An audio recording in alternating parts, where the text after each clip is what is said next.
We are going to do Q&A. And before, when I used to do this presentation, I would be kind of heavy on the history side of things. I've bypassed a lot of that today, but I've given you a handout. Did they get the handouts? Oh, they don't have the handout. One person, two people. Where are the rest of the handouts? I know we made some more. Because somebody, if you don't have a handout, could you raise your hand? Because what that is that's the history of Hebrew Israelism. It gives you, because I'm skipping a lot of history today. I know we had like 30 handouts, so I know we got more. Hopefully they'll bring them in, and I'll tell you guys to raise your hands again. Sorry, because I don't see where they are right now. We'll get it to you. So the history is there. We're skipping over that, so we have more time for Q&A and some Bible exegesis here at the end. So if you think everything's like, whoa, we're going to transition and slow down a little bit, okay? We're starting now. What do they all teach? This is the basic version. In simplest terms possible, because someone might say, well, I don't think this guy realizes how diverse they are. They're diverse. I hope I've shown that already. That doesn't mean that there's not core tenets they hold to. What are the core tenets? Some are attitudes and stances, but they're all existent in every version of Hebrew Israelism. Number one, we are the Biblical Israelites. We? That doesn't sound very academic. Why'd you put we? Because the question is, who do they mean when they say Hebrew Israelites? If you talk to a non-one-Wester, they don't believe in this thing called the 12 Tribes Chart. The 12 Tribes Chart includes Native Americans and Hispanics being Israelites. By the way, which puts radically different genetic haplogroups together as if they're all descendants from the same family. It's quite insane to throw all those haplogroups together. But skipping that, because that's genetics, we are the Biblical Israelites. So some will say that means Black Americans, Hispanics, Native Americans, if they hold to the 12 Tribes Chart. Others, like I showed Israel of God up there, they say, no, that 12 Tribes Chart's bunk. We know it's bunk. It's a late addition. Didn't come out till maybe the 60s. Only blacks in the Western Hemisphere are Hebrew Israelites. And then the question is, what about Africans? Because some of these groups say Africans are Hamites, we are Semites. So some of these groups view Africans as people who will actually be in service to them in the future, and that explains why they sold them into slavery. The Hamites sold us into slavery because they knew we were the newcomers, different. And so there's an anti-African strand within elements of Hebrew Israelism. There's a famous video with Captain Tazariak. They're having a barbecue in New York.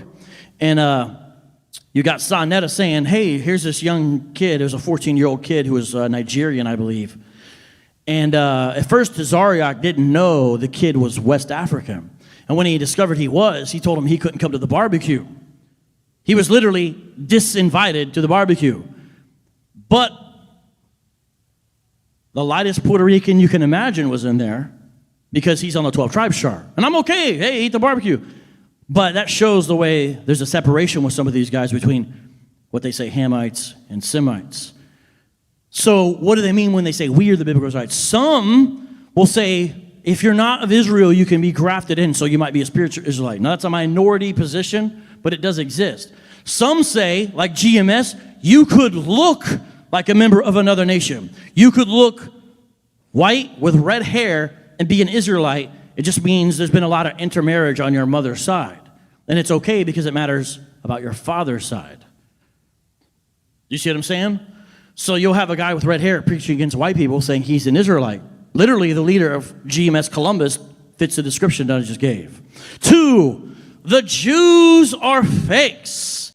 The people you call Jews are actually Jewish, kind of like Jews. That's a real argument, by the way.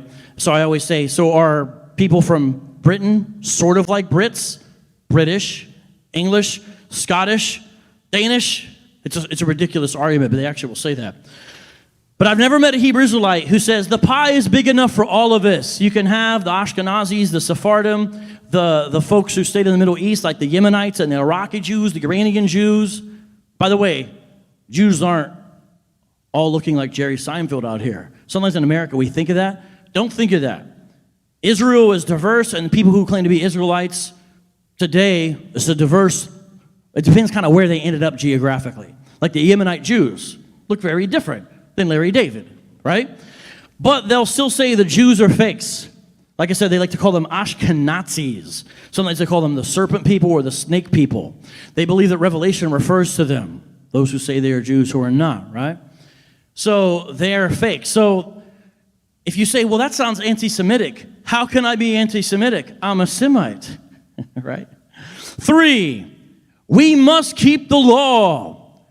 So there's a question about who the we is. Some say only Israelites. Some say Gentiles should too. Others say Gentiles don't have any hope of salvation, so it doesn't make sense for them to keep the law because the law was never given to them in the first place. But it's a Judaizing tendency to put the law, right? So you'll read in the KJV where Paul says, circumcision availeth nothing. That's what he says in the KJV. And then you'll ask, this has happened in a real debate. They'll ask the Hebrew Israelite, so does circumcision count for anything meritorious in God's sight? And they'll say yes. It said circumcision counts for nothing. So one group says, well, that's an example where Paul went off. But then later on, when he talked to Peter and James, he corrected himself. It's a real position. We must keep the law. But it's not really for salvation. We'll use the word salvation, but we think about that as having a right standing before God, right? To them, that's not what it means. It means you get to be in the kingdom for all eternity. Fourthly, Christianity is pagan. Started by Constantine, the Trinity is a pagan concept. The list is long. You've probably heard some of these things before, but that's something that will be said. And then fifthly, lastly, the Israelites will be on top. The idea there is that at the end of time, they will be in their proper position, their proper place, which is on top in some way. Some it means they'll have servants. Others just means they're number one, and the other nations are in a lesser subordinate status, even if they're not necessarily servants. Now, let me recommend a few books. Next slide. These are 3 books by Hebrew Israelites. They're not necessarily the most popular, but they're 3 that I think help you understand them. The first one is Deuteronomy 28, History Untold to the Masses. That's helpful because you get to see how they deal with their primary text. Think of Deuteronomy 28:68 as their John 3:16. Next, Understand Thou What Thou Readest. That is by Nathaniel ben Israel, who is the leader of IUIC. It has pictures and has a verse and then has their proof text next to it. So you get to see their interpretation of a lot of the Bible. Lastly, Jeremiah Israel, Proof, Jesus is not God. The reason I recommend this one is to show you that behind a lot of Hebrew Israelism is this: Jesus is not God. Next slide, 3 Christian books that I think are helpful. Urban Apologetics, Eric Mason has a great chapter in there dealing with Hebrew Israelites, especially Deuteronomy 28. You want to get that and read that. Older book, but it's good. Black Man's Religion, Can Christianity Be Afrocentric? So many good chapters in this book. It should be more known than it is. Even though it's somewhat older, it's so relevant in so many ways. You've got to get this. It also helps you dealing with the Kemet folks. Lastly, my book. My book gives a basic history and introduction. Yes, it is for sale for $10 out there.